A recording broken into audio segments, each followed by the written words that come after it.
कसीली हनी सुंदरी अंगुरिया हो रामा चैते महीनावा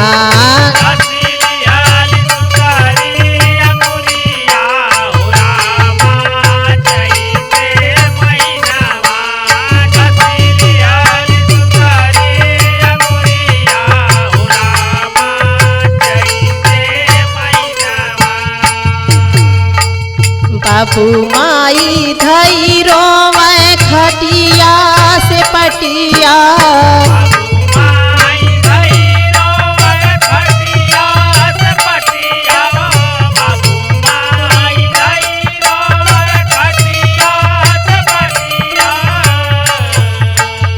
पियहल जे रोवे सिरानावा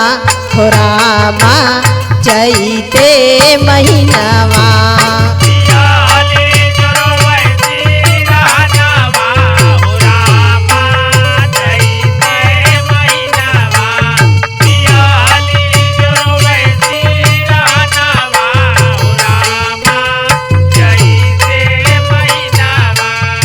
भाई रोवेला छूटल भाई के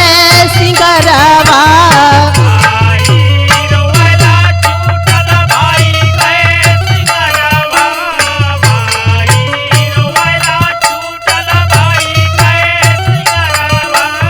कटी गईली मोरी दाहिनी बहिया हो रामा चैते महीनावा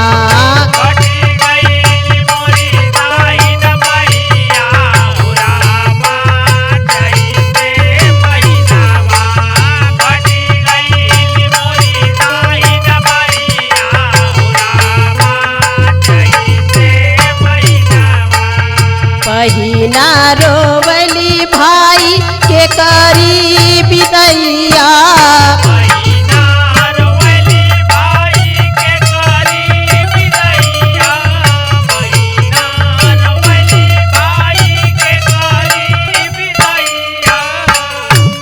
संगीता के बरस नया नवा हो रामा चैता महीनावा।